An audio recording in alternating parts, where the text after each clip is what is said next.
Olá para todos. Olá, olá. Boa noite. Boa noite. Meu áudio está bom? Boa noite. Tá ótimo. Tudo ótimo.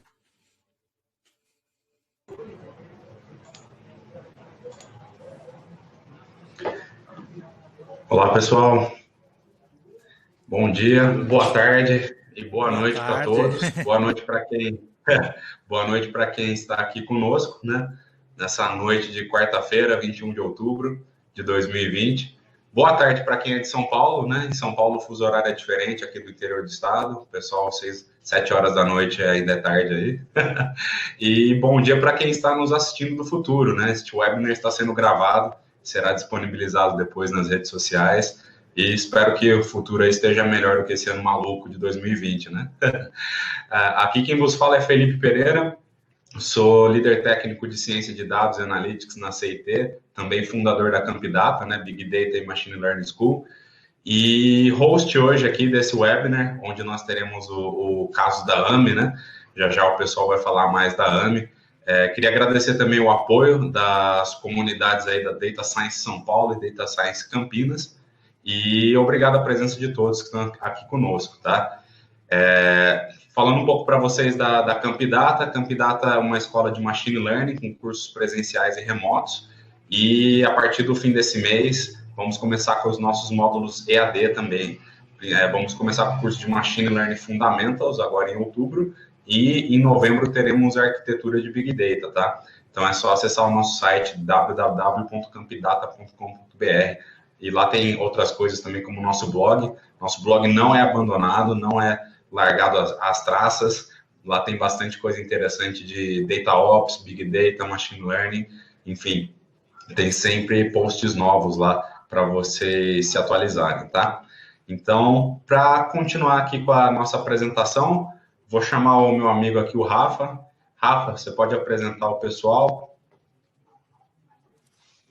Fala, pessoal, boa noite. É um prazer estar aqui com vocês. Primeiro, eu queria agradecer o apoio aí de todos, agradecer o apoio das comunidades, agradecer o apoio do Felipe por a gente montar esse meetup. Para quem não me conhece, sou o Rafael Mitrano, trabalho no time de pessoas na AME Digital, trabalhando um pouquinho mais focado na parte de atração e meetups. E hoje a gente vai falar um pouquinho sobre Pandora, né? Vamos começar falando sobre o que é a AME, explicar bem rapidinho sobre o que é.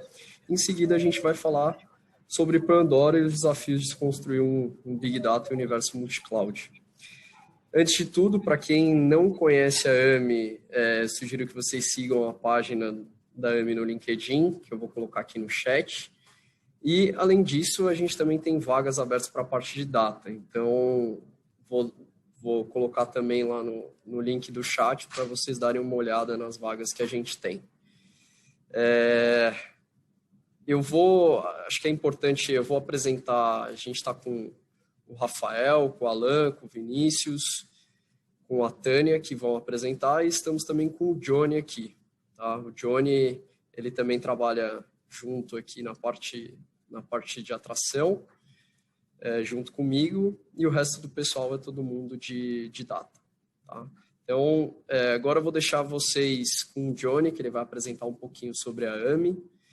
E quem tiver dúvidas, por favor, deixem as dúvidas no chat. A gente vai olhando depois e vai ter um momento de Q&A depois para vocês responderem, vocês perguntarem, né? A gente está super à disposição aqui para responder qualquer dúvida. E, bom, é isso. Eu vou apresentar o Johnny aqui, depois, mais para frente, o resto do time vai se apresentar antes de começar a parte de Pandora. Tá? Então, Johnny, se apresenta, compartilha a tela, conta um pouco para a gente sobre o que é a AME, por favor. Olá para todos, muito prazer, meu nome é Johnny Ken Itaia, o pessoal me conhece como Johnny Ken, e eu sou desenvolvedor, trabalho no time de People da AME. Então, normalmente, nos meetups, quem já assistiu vários meetups da AME já sabe de qual é essa apresentação, mas a gente gosta de apresentar porque sempre tem coisas novas, tá? Então, falar um pouquinho da AME, mas antes de falar um pouquinho da AME, vem a pergunta: onde surgiu a AME? De onde surgiu a AME, né? A AMI surgiu no grupo B2W como uma maneira, grupo B2W, americanas.com, Submarino, Shoptime, Sou Barato, como uma maneira mais inteligente de dar descontos, né? Qual o objetivo? Atrair mais clientes. O que acontecia? A gente queria vender, sei lá, Americanas, por exemplo, queria vender um celular por R$1.000, dava R$100 de desconto para atrair mais gente, e aí vendia por 900, o cliente pagava e muitas vezes ele não voltava. Isso não era muito bom, né? A gente dava R$100 de desconto, a pessoa não voltava, poxa, seria legal se ele voltasse. E se a gente criasse uma nova maneira de dar desconto que a pessoa voltasse para comprar, né? Qual esse método que a gente pensou? A gente pensou usar o cashback. A pessoa, ao invés de ter os R$100 de desconto, a pessoa pagaria os R$100, os R$1.000 pelo celular e ganharia R$100 para gastar dentro da empresa, tá?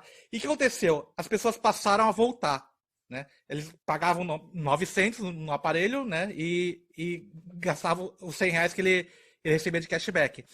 E quando ele gastava esses R$100, ele ganhava mais cashback. E gastava o cashback, ele ganhava mais ainda. Então, o que acontecia? Os clientes passaram a voltar mais vezes, né?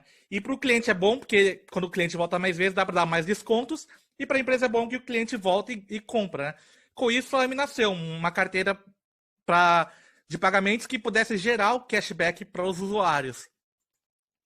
Aí ele primeiro nasceu online, mas o segundo passo era transformar ele em uma carteira para ser aceito em outros lugares, né? Para o cliente poder usar esse cashback em outros lugares. O primeiro passo foi dar possibilidade de vender pagar dentro das lojas americanas e depois em outras lojas, né? Podendo gastar esse cashback em outros lugares. Mas isso estava bom para a gente? Na verdade, a gente queria muito mais, tá? Lembra como é que você fazia para comprar algumas coisas anos atrás? Sei lá, táxi, você levantava o braço, né? Muita gente que está trabalhando hoje em dia nem sabe o que é levantar o táxi para levantar o braço para chamar o táxi, né? Filme, você tinha que ir até a locadora, passagem de avião, você tinha que ir até a balcão da companhia aérea, né? Comida só tinha pizza e esfirra de noite que você ligava, música você tinha que ouvir na rádio e até em loja de disco, né? Hoje em dia tá tudo online, você não faz mais nada disso, né? Você não precisa sair de casa para fazer qualquer coisa. Mas o que não mudou nesse tempo todo? O que não mudou é a maneira que a gente paga essas coisas. Hoje é tudo com boleto, dinheiro, cartão. E por que a gente não evolui nisso também, né? Outra coisa que a gente viu é que muita gente não tem conta no banco ainda. Ou porque não tem acesso, porque é burocrático, porque ela não vê vantagem em ter uma conta em banco. E a gente pensou que era hora de mudar tudo isso, tá? Como a gente poderia mudar? Slide pesado, aí demora, tá? A gente queria revolucionar a maneira como as pessoas se relacionam com o dinheiro, tá? Tornar a vida das pessoas mais simples e mais ágil. E como é que a gente faz isso num app? A gente pensou em contratar um time fada, né? Não pode falar palavrão, é feio, e nova organização. Como funciona isso? Opa, quase vocês apareceram aqui. A gente contrata AMers, né? Quando a gente contrata novos AMers, a gente procura algumas características nela, que é uma pessoa apaixonada, que ama tudo que faz, uma pessoa que joga em equipe, uma pessoa inconformada, ou seja, sempre dá para melhorar, uma pessoa resiliente, que se adapta e evolui a cada novo desafio, tá? Outra coisa que a gente procura, a gente mudou no departamento, a gente trabalha em squads. Nada de projetos, nada de departamentos onde novos projetos ficam na gaveta, né, esquecidos e os problemas se acumulam. A vantagem do time de squads é que cada área da AMI tem uma equipe própria que consegue resolver sozinho o problema, diminuindo a dependência para a entrega de outros projetos, aumentando a qualidade e a velocidade. Para quem trabalha com squad sabe que o problema qualquer problema você consegue resolver dentro da squad. A squad é a própria dona do negócio. E assim, nesses 23 meses de vida que a AMI surgiu, ela cresceu 10 vezes mais em número de AMers, de funcionários, né? A gente abriu 3 escritórios, Rio de Janeiro, São Paulo e Itapevi. Tem coisas que a gente gosta de fazer, que é, por exemplo, o AMI Talks, que a gente junta todos os funcionários da empresa e fala desde metas, resultados, dividir novidades, falar dos novos AMers, e até assuntos, sei lá, como machismo tóxico, igualdade de gênero. A gente gosta de deixar todo mundo da empresa dentro da mesma página.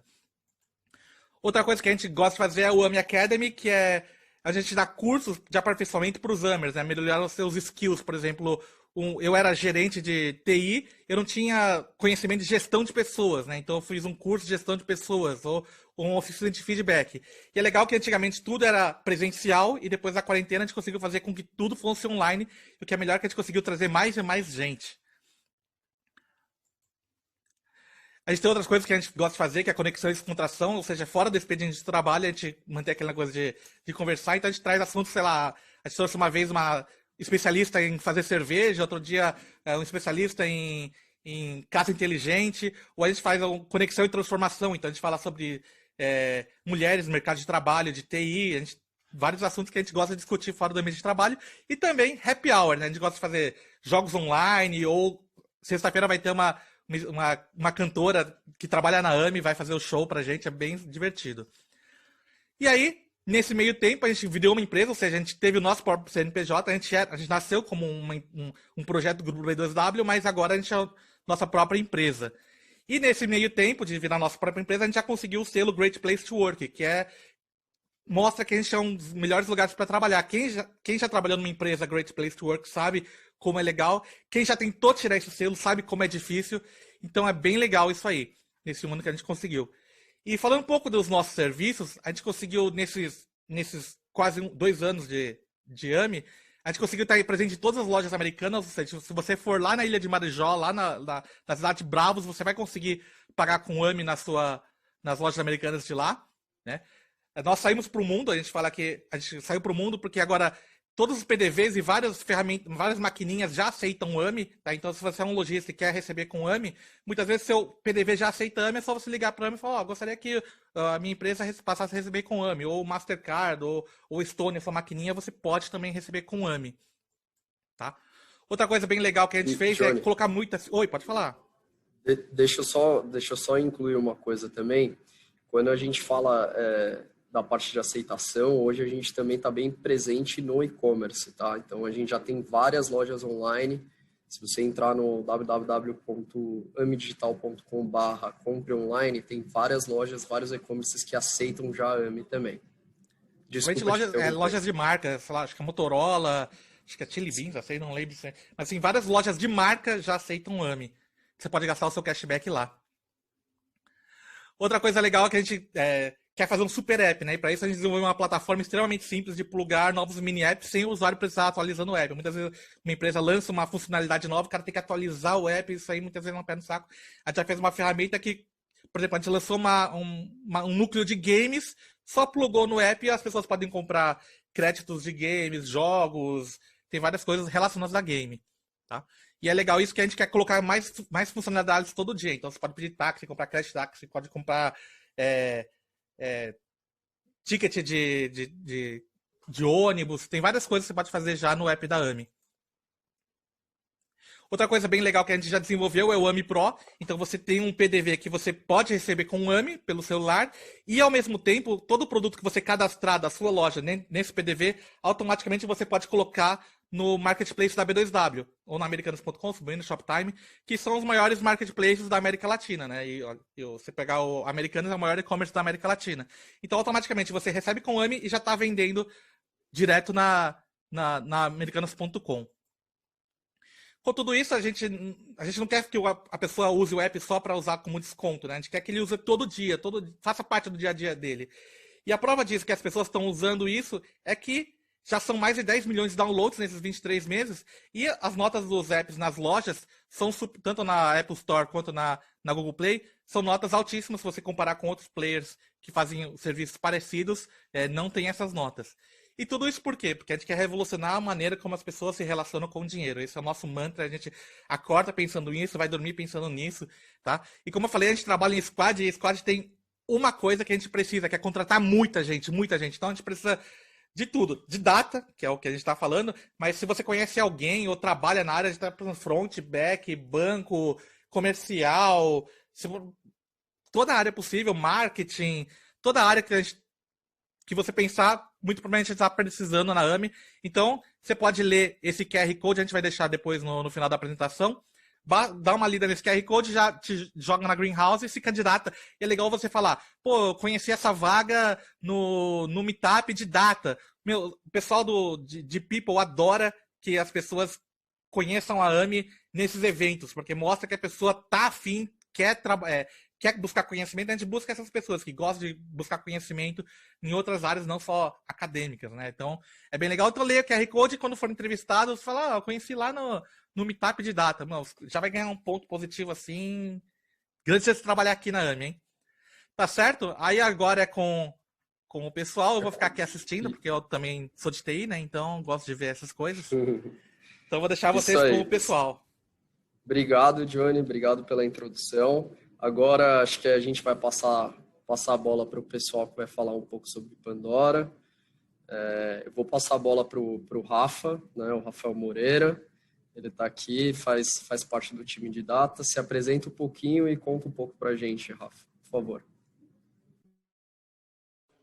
Então, primeiramente, boa noite, né, pessoal? É um prazer estar aqui. Obrigado aí pelo convite. Meu nome é Rafael Moreira, eu estou na AMI, vai completar 1 ano daqui a 2 semanas. Eu trabalho aí de engenheiro de dados, de analista de dados na nossa plataforma de Big Data, que se chama Pandora. Aí vamos deixar a turma se apresentar primeiro, e aí depois a gente toca a apresentação, pode ser? Perfeito. Meu nome é Alan, sou engenheiro de dados da AMI. Eu trabalho junto com o Rafael, tenho 8 meses de empresa e eu estou aqui para apresentar um pouco para vocês do que a gente faz no dia a dia. É um prazer estar aqui. Boa noite, prazer. Meu nome é Vinícius, eu sou cientista de dados aqui na AMI, estou há 11 meses na AMI. A ideia aqui é a gente mostrar um pouco do Pandora, né, que fica localizado os nossos dados, e mostrar um pouco também como que está estruturado o time e as nossas aplicações aí voltadas a dados. Prazer a todos. Então, vamos começar. Pandora Big Data é o nome da nossa plataforma, tá? Pandora. E hoje, quais são os principais desafios de construir um Big Data em um universo multi-cloud? Então, vai ser esse o tema da apresentação de hoje. E só passando rapidamente pela agenda aqui, a gente vai contar um pouco como era a nossa pré-histórica Big Data, como que a gente evoluiu, quais são os nossos objetivos e as nossas propostas para a empresa, como que o nosso time está distribuído aí na empresa. Vamos apresentar algumas de nossas arquiteturas, diferentes ETLs, diferentes integrações, e apresentar também algumas aplicações, tanto em BI quanto em Data Science também. E a qualquer momento que vocês tiverem alguma dúvida, vocês podem colocar no chat, que no final a gente responde, tá? Então, como que era a nossa pré-histórica Big Data? Temos um banco, todo o nosso banco de produção fica na AWS, tá? Então, tínhamos aqui o nosso banco de produção.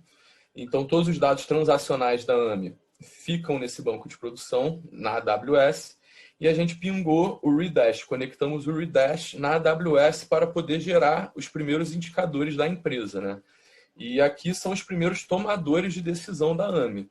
Então, quais eram os principais indicadores que a gente acompanha até hoje, né? Quantos clientes se cadastraram, quanto foi transacionado, qual o valor transacionado, quantos clientes ativos a gente tem, quantos clientes ativos numa janela de 90 dias. Então, são vários indicadores que a gente gera para os principais tomadores de decisão da AMI verem se a gente está indo no caminho certo ou não. Mas a AMI foi crescendo, cresceu muito, muito, muito, e a arquitetura que a gente usava não comportou esse crescimento exponencial da AMI. Para vocês terem uma ideia, rodava uma query no Redash aproximadamente 50 minutos a 1 hora. Então, era insustentável a gente rodar um indicador para ver quanto foi transacionado do dia e esperar 50 minutos e 1 hora. Então, não dá para continuar desse jeito. O que a gente vai fazer? Foi aí que surgiu a ideia do nosso Big Data. E qual que é a nossa proposta? A nossa proposta é poder disponibilizar os dados da AMI para todo mundo da empresa na maior facilidade possível. e todo mundo ter os acessos necessários para poderem acompanhar e para poderem gerar os indicadores das suas tribos. Então, hoje em dia, mudou muito, né? Hoje em dia, estamos na Microsoft, na Azure, tá? Aqui é o nosso símbolo, Pandora. E por que a gente diz ser multi-cloud? Porque a gente tem integrações com o BigQuery, a gente tem integrações também com a Microsoft, com a Azure, a gente tem integrações com a AWS e com outras APIs também, além de outros parceiros da AMI. Por isso a gente se diz ser uma plataforma multi-cloud. Então, todas as nossas fontes de dados vêm aqui da esquerda, armazenamos tudo no Pandora e como que visualizamos esses dados, ou pelo Databricks, que é uma ferramenta da Microsoft também. No Databricks a gente consegue programar em SQL, em Python, em R, em Scala. Então aqui a gente consegue gerar todos os nossos indicadores, construir gráficos e gerar relatórios para os tomadores de decisão. E também a gente usa bastante o Power BI como o nosso player de BI. Então, esse aqui é basicamente todo o nosso fluxo. Temos as nossas diferentes fontes de dados em diferentes nuvens e em diferentes APIs. Consolidamos tudo na Azure, na Microsoft, e utilizamos o Databricks como ferramenta de Analytics e BI e o Power BI como ferramenta de BI. Beleza? Então, olha como que era aqui em cima, antes, de um banco no SQL para um Redash e como a gente evoluiu. Então, a gente vai entrar em detalhes aqui agora de algumas integrações e detalhes aqui de arquitetura de BI também.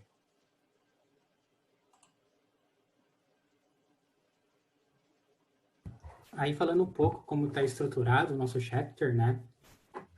Pode passar, Rafa. Então, a gente atuamos em 3 frentes, como nós nos apresentamos, né? Primeiro, ali é o engenheiro, que é o papel, acho que mais fundamental, assim, nesse mundo de Big Data, onde ele tem a grande responsabilidade de disponibilizar esse dado, né? Todos os dados possíveis, ou de diversas fontes de dados, para um único ambiente, né? Para que, assim, as áreas de negócio, os analistas de dados e os cientistas possam capturar esses dados e fazer os estudos necessários. Os analistas, né, os grandes responsáveis para fazer aquela análise diagnóstica, levantar os indicadores, fazer os KPIs para monitoramento e acompanhamento do negócio. E os cientistas, que, resumidamente, vai fazer o papel de gerar predições, previsões, estimativas, recomendações, segmentações e etc. Pode passar, Rafa. E aí, como que a gente atua, né? Então, a gente tem um time que é extremamente dedicado na nossa plataforma, que cuida, mantém, monitora e faz todo o processo para garantir, visando o cenário de custo, né? Se a gente está gastando muito ou não, a viabilidade do cluster, né? Quanto que está demandando, o acesso, etc. Até mesmo no processo de ingestão de novos dados, né? Como que a gente pode fazer isso. E temos as tribos, onde a gente atua de forma horizontal, né? Então, as squads, elas são todas verticais, e a gente atua com base nas requisições de negócio. Então, a gente conversa com cada squad, tenta entender os problemas, e assim a gente fica alocado para resolver aquele determinado problema. Pode passar, Rafa.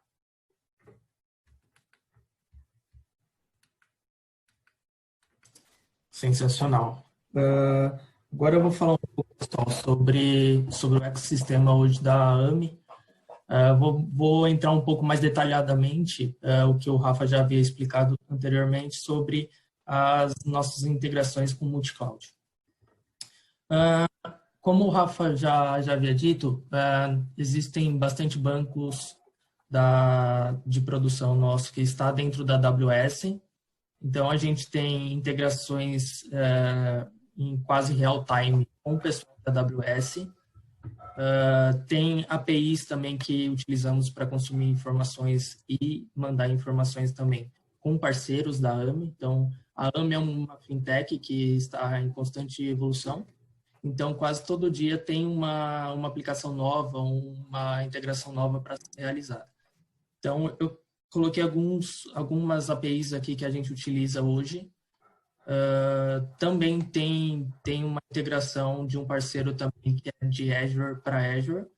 Então, a gente utiliza o Data Lake Gen 2 para fazer essa integração, utilizando o DataShare como compartilhamento de dados. E o Google Cloud, também um parceiro da AMI com grande potencial. E eu vou explicar um pouco mais sobre essas duas integrações entre Google Cloud e AWS, me aprofundar um pouco melhor. Pode passar.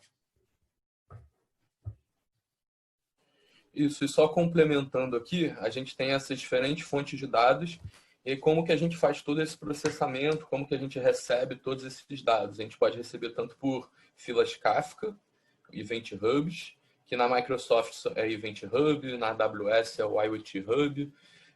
A gente pode fazer pipelines em Data Factories também. E a gente processa tudo no Databricks, todo o nosso processamento é aqui no Databricks.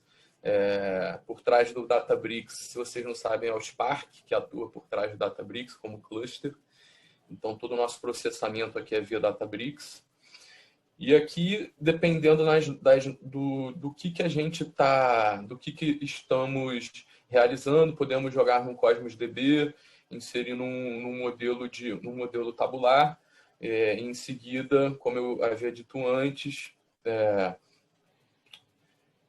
gerar dashboards em Power BI ou até relatórios no próprio Databricks. Então, agora a gente vai entrar mais em detalhes nessas integrações aqui. Boa, obrigado, Rafa. Tá. Agora eu vou falar um pouco sobre a nossa integração de Azure para a AWS, como foi realizada. Acho que no começo o Rafa comentou um pouco sobre evolução. Então, eu vou primeiro mostrar a primeira plataforma, a primeira imagem que a gente realizou de ETL que a gente tinha com a AWS. Depois eu vou mostrar a constante evolução que a gente teve e o ganho que isso nos propõe. Tá? Então, a princípio, a gente tinha VMs de runtime, elas eram escalável, então, assim, a gente trabalhava em modo horizontal com elas. Elas ficavam dentro da AWS, elas faziam conectividade pelo runtime com o banco, fazendo essa conectividade e fazendo uma ponte para o Data Factory. Então, a gente utilizava essas VMs, fazia a conexão com o banco pelas suas VMs e transferia essas informações para o Data Factory.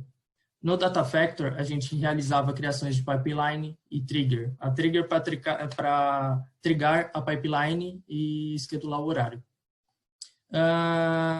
Automaticamente, essa pipeline, ela gerava essas informações e pegava essas informações, gerava e salvava em Parquet dentro do nosso Gen 1, na época, e no Gen 2 também, depois da evolução. Após isso, a gente gerava dentro de um container, fazia um event grid para falar que está chegando o evento e colocava dentro de um storage queue, que era uma fila. O Databricks, ele fazia a leitura desse storage queue, mandava, automaticamente retirava dessa fila e gerava tabelas finais para o pessoal de Analytics consumir. Também tinha uma segunda frente, que era as configurações pela Azure Function, que automaticamente elas postavam dentro do Gen 2 e mantinham as informações lá.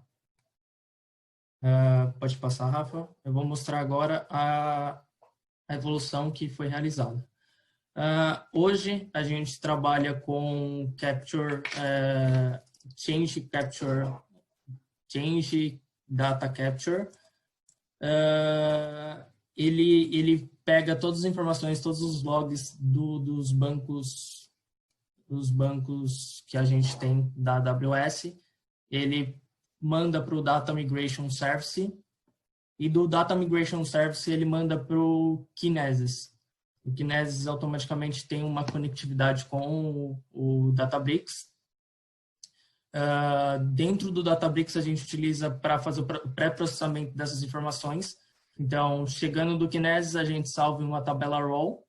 Essa tabela raw, a gente consegue ter o controle das tabelas. Então, assim, Às vezes foi criada uma tabela que eu não vou utilizar, foi só para teste, então, pela essa tabela raw, eu consigo fazer todo esse controle de informações que estão chegando no Pandora.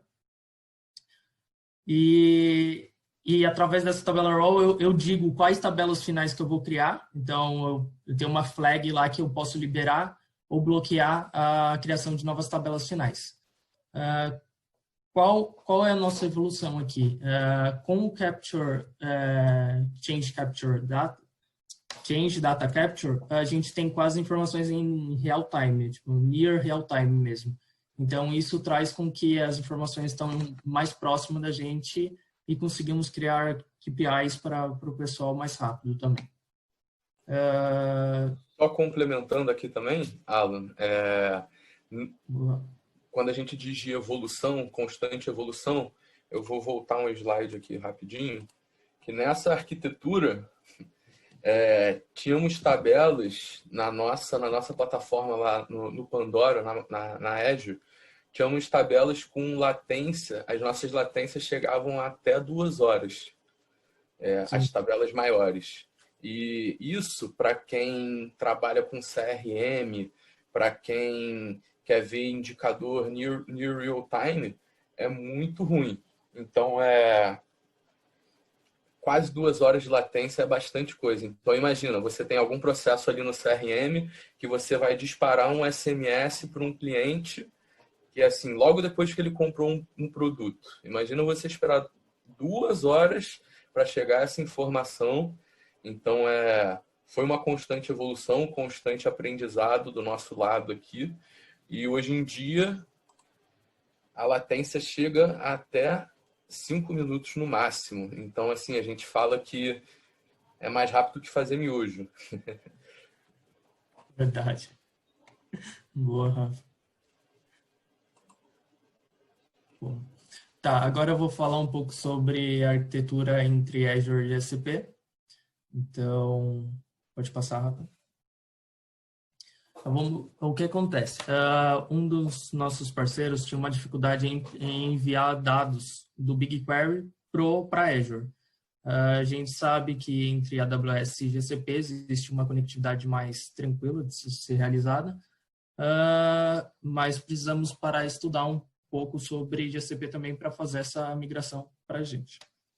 Então, como que é feita essa migração? Hoje, o BigQuery, ele mantém todas as informações que a gente precisa lá. Automaticamente, a gente precisa criar um template, né, uma pipeline, que será executada pelo Dataflow. Então, assim, a gente cria uma pipeline em Python, automaticamente, que vai pegar essas informações, vão subir para um storage, vai ficar armazenado lá como uma função, vamos supor. E o que vai acontecer? Essa função ela vai ser trigada pelo Dataflow. Então, sempre que você quiser trigar essa função, você vai chamar um schedule. O schedule ele vai chamar uma function. E dentro dessa function, ele vai trigar lá no storage, pegar esse main, né, essa função, vai executar ela, esse código Python, e vai mandar para o Dataflow.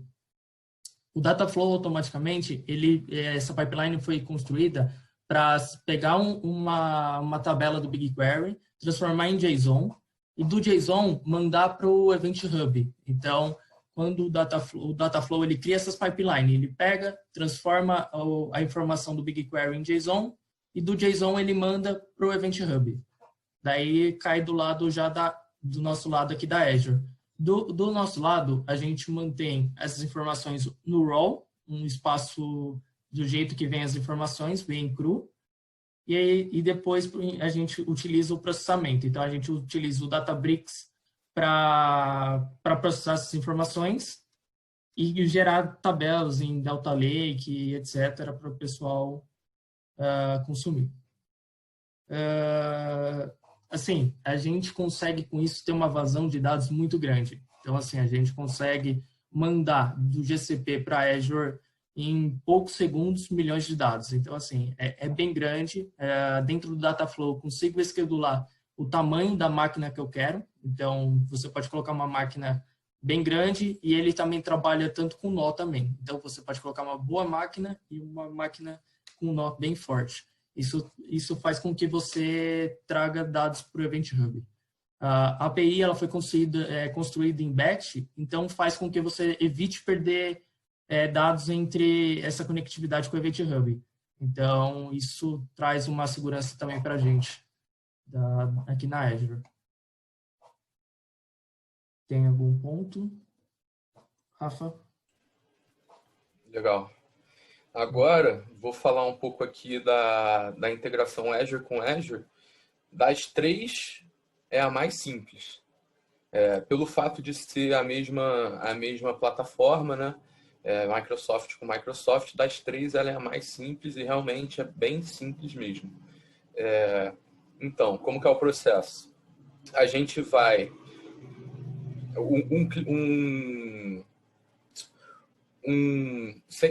Um cliente da AMI, um parceiro da AMI, ele tem Azure, então ele vai armazenar os dados dele num Gen 2 e ele vai ter que criar um serviço que se chama Data Share. E esse serviço, como que funciona? Você cria um blob que você pode compartilhar esse blob com alguma outra conta da Azure. E essa outra conta da Azure, a gente aqui no Pandora, a gente consegue ler esses arquivos CSV ou Parquet que estão dentro desse blob do Data Share. Então, o parceiro tem que ter um Data Share e a gente tem que ter um Data Share aqui do nosso lado.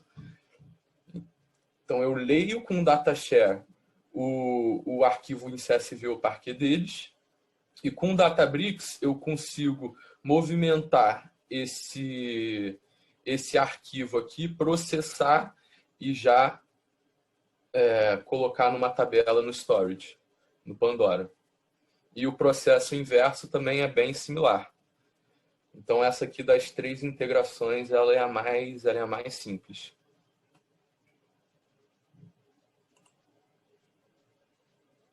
Então, a gente falou um pouco das integrações com as três grandes nuvens que tem no mercado, né? A AWS, a Google e a Microsoft. E agora a gente vai falar um pouco das nossas aplicações. Vamos mostrar uma aplicação em BI e uma aplicação em Data Science também. Então, hoje em dia, como que é a nossa arquitetura de BI? A gente tem as nossas tabelas no Gen 2, são tabelas Delta, tá? Então, a gente usa o Power BI como ferramenta de visualização, como ferramenta de BI. Temos 3 fluxos para alimentar o Power BI. O fluxo mais simples é eu construir uma view ou uma própria tabela via Databricks e Spark e eu no Power BI fazer uma conexão por Spark e acessar essa minha view ou tabela. Essa é a conexão mais simples aqui em cima. Vou falar dessa conexão aqui embaixo, a Speed Layer. Essa Speed Layer é para a gente ter dados mais próximos ao real time. Então, aqui a gente já vai usar 2 serviços a mais. Então, o Databricks e o Spark eles estão sempre presentes. Tá? E vamos criar 2 serviços a mais, o Event Hub e o Stream Analytics. O Event Hub é uma fila Kafka. Então, do Databricks, eu vou gerar um JSON, eu vou enviar para uma fila Kafka e no Stream Analytics eu vou ler essa fila Kafka e eu vou alimentar um Power BI. O Stream Analytics eu consigo ler de diversas fontes, eu consigo alimentar outras fontes também. Então, para essa nossa arquitetura, a gente lê de um Event Hub e alimenta o Power BI.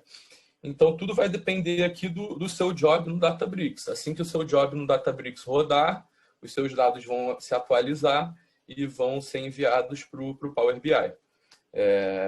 Essa é a melhor arquitetura possível para os dados em real time. Mas quais são as limitações? Eu falei dessas 2 arquiteturas, né? Mas elas têm suas limitações também. Falando aqui do Stream Analytics e do Event Hub, a principal limitação dessa arquitetura é que a gente não consegue enviar uma grande quantidade de dados. Quando eu digo grande quantidade de dados, ela é limitada. Na verdade, a gente consegue enviar pouca quantidade de dados. Ela é limitada a 100 mil linhas, dependendo de como o seu JSON for, até 10 mil linhas. Então, geralmente, quando a gente usa essa arquitetura, a gente agrega as informações e envia as informações agregadas para o Power BI. Esse fluxo aqui em cima, o batch layer, que é apenas o Databricks e o Spark, ele tem uma limitação também, tem uma limitação de 10 milhões de linhas. Para quem trabalha com Big Data, sabe que 10 milhões de linhas não é nada. E isso não suporta vários relatórios que a gente tem. Então, a gente teve que desenvolver uma terceira arquitetura, que é uma arquitetura, que, vamos dizer assim, que é a melhor arquitetura possível para o BI, que a gente desenvolveu um cubo. A gente desenvolveu um modelo tabular. Como que é essa arquitetura do modelo tabular? Sempre eu vou ter o Databricks do Spark aqui. Eu vou acessar esses dados que estão armazenados aqui, vou transformar eles em CSV e vou armazenar numa pasta dentro do meu Gen 2. Então, eu peguei aqueles dados, transformei em CSV, armazenei no Gen 2 e eu vou criar o meu modelo tabular. Como que a gente cria um modelo tabular? A gente usa o Visual Studio. A partir do Visual Studio, com bastante linguagem M, Power Query, a gente consegue fazer as conexões nos CSVs dentro do storage, na Azure. E todo o nosso projeto está armazenado no GitHub. Então, fazemos o projeto aqui no Visual Studio, desenvolvemos tudo no Visual Studio, tudo fica armazenado no GitHub e a gente consegue criar o nosso modelo tabular aqui com o servidor da Azure. A própria Azure, ela tem uma ferramenta que é o servidor do Analysis Service, que a gente paga e a gente consegue construir todo esse pipeline. Qual é a vantagem do Analysis Service? É que a gente consegue trazer grandes volumes de dados. A gente traz todos os nossos datasets. A gente consegue ter, dependendo de como está a sua arquitetura, a gente consegue ter informações near real time também. Então, essa arquitetura aqui de modelo tabular, ela é bastante utilizada não só pela gente, mas por bastante gente por aí. Beleza?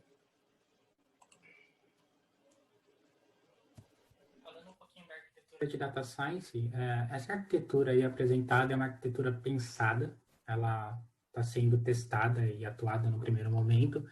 A gente tem várias outras arquiteturas, a gente, na verdade, aqui na AMI, a gente está testando muita coisa diferente, conhecendo cada vez mais a Azure e o objetivo é que a gente, em algum momento, faça um match de todas essas arquiteturas e constrói uma única coisa só. Mas apresentando o que a gente está testando no atual, né? Então, vamos supor que a gente tem algum problema de modelagem aqui, churn, modelagem de risco de crédito.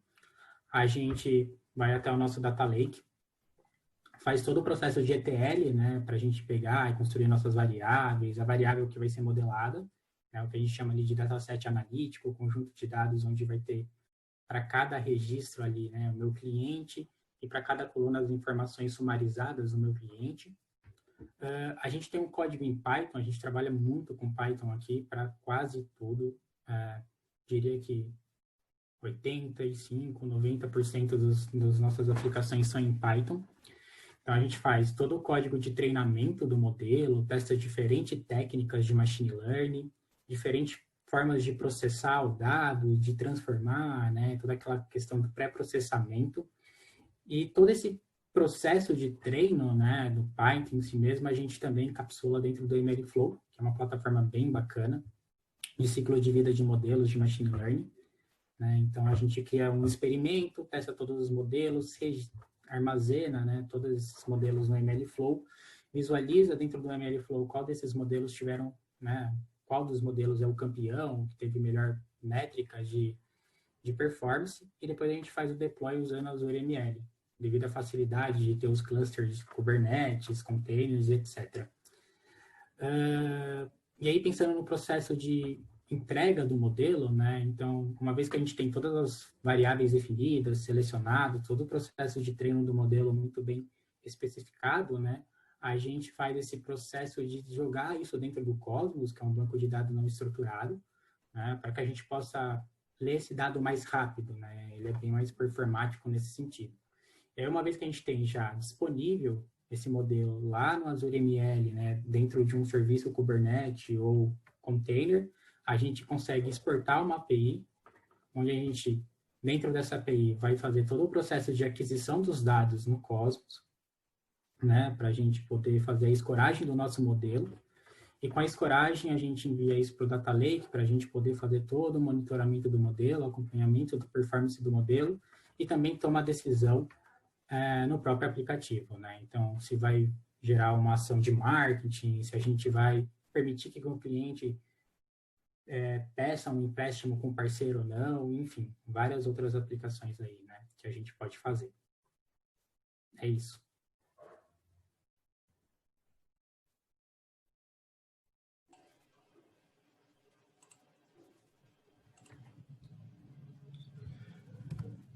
Então, a gente apresentou um pouco aqui do que a gente faz no dia a dia.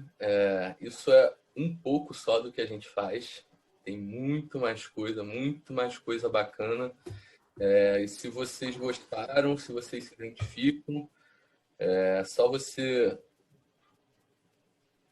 tirar um screen desse QR Code, você vai lá no Greenhouse, aplica pro nosso time, que tem bastante coisa legal que a gente faz. E a gente está sempre vendo coisa nova.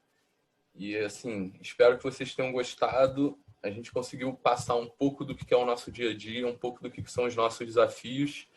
E espero que tenha perguntas aí para a gente conseguir trocar uma ideia aí, responder as dúvidas de vocês.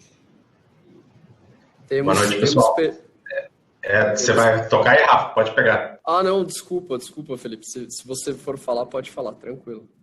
Tranquilo. Aqui a gente tem duas perguntas aqui por enquanto. A primeira é do Joaquim. Qual o tamanho do JSON que é enviado para o Event Hub? Eu acredito que isso foi no momento que estava falando de BigQuery. Se eu tiver errado, você pode falar, tá, Joaquim? A gente trabalha em batch. Então, são pequenos batch que ficam rodando toda hora no Dataflow. Então, o que o Dataflow faz? Ele pega do BigQuery um pouquinho e já manda. Entendeu? Ele pega um pouquinho, transforma em JSON e já manda aquele batch. Então, aproximadamente tem uns 200 MB o JSON. É bem pequenininho, assim, porque ele não dá muita vazão, senão o Event Hub também teria que colocar uma máquina bem parruda aqui do nosso lado. Então, a gente trabalha de pequenos batches para agilizar também, tá bom? E enquanto isso, a gente já vai consumindo do nosso lado também para ter informação. Beleza. Nessa estrutura, vocês não têm nenhum problema de deduplicação de dados? Tipo, existe a duplicação dos dados ou o Dataflow? Então, o que acontece? Se der erro, o meu batch ele vai recriar aquela informação, então pode gerar duplicidade. Mas o que acontece? No momento que eu vou criar a tabela final, eu faço um merge das informações. Então, quando eu estou fazendo o stream dentro do Databricks, ele fica em real time, tipo, o stream fica ligado, recebendo as informações, e em pequenos batch ele vai fazendo o merge das informações. Então, eu tenho algumas colunas-chave que conseguem fazer o merge dessas informações para criar a tabela final. Beleza, obrigado. De nada. Tem uma minha aqui, mas eu vou dar a vez pro Alex Maicon, que acabou de mandar aqui. Qual o tempo médio de entrega de um novo indicador KPI quando o dado não existe em suas bases? Então, acho que ele quer dizer, né, para vocês criarem toda a pipeline até disponibilizar isso num dashboard. Então, quer falar, Rafa? Tem todo um fluxo, né? Então, primeiro, o dado ele vai chegar no banco de produção. Uma vez ele estando no banco de produção, a gente tem que trazer ele para o Pandora, para o nosso ambiente. Então, já tem esse primeiro fluxo, essa primeira integração que é feita. Em seguida, a gente tem que analisar os dados, né, para ver se essa integração foi feita, se não tem nenhum dado deduplicado, entender os dados, entender o produto e depois entender com a turma do negócio mesmo quais são os indicadores que eles querem e em seguida desenvolver um notebook ou então um dashboard no Power BI. Assim, eu diria uma semana assim, para um fluxo completo, acho que até uma semana é até pouco, mas com a velocidade que a gente tem aqui na AMI, a gente consegue fazer isso até mais rápido, entendeu? Mas, e assim, isso que é legal porque são vários desafios, mas eu acredito que aqui na AMI a gente consiga entregar um indicador novo de uma tabela não existente no nosso ambiente em menos de uma semana, em 4 dias. Assim. Só complementar aqui com o Rafa, a gente falando isso de uma arquitetura, assim, do jeito que está, de Google Cloud para Azure ou de uma outra ferramenta. Mas se voltar 2 slides, como eu estava falando pelo CDC, que é o... sempre me confundo o nome, Change Data Capture, eu vou deixar como CDC, tá, pessoal? A gente coloca na tabela Raw, então a gente consegue, assim, dentro de talvez 1 hora, a gente já conseguir gerar uma tabela final para o pessoal, porque dentro dessa tabela Raw a gente consegue capturar um esquema também desse JSON, dessas informações que estão chegando. Isso faz com que a gente tenha uma agilidade na construção, pelo menos, dessas tabelas desse banco com uma grande agilidade. Ele agradeceu, ok? Então, acho que a pergunta foi respondida. Legal. Tem uma dúvida minha também relacionada a BI. No Power BI, vocês importam os dados diretamente para dentro do Power BI ou fazem um sistema de consulta direta nas fontes de dados?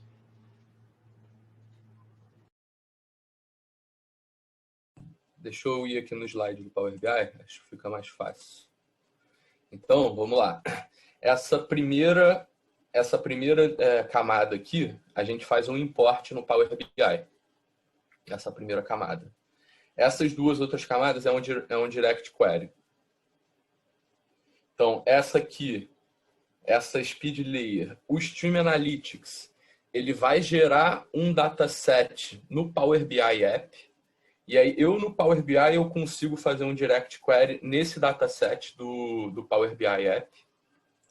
E aqui no modelo tabular, a gente faz um Direct Query no modelo tabular, não tem nenhum import.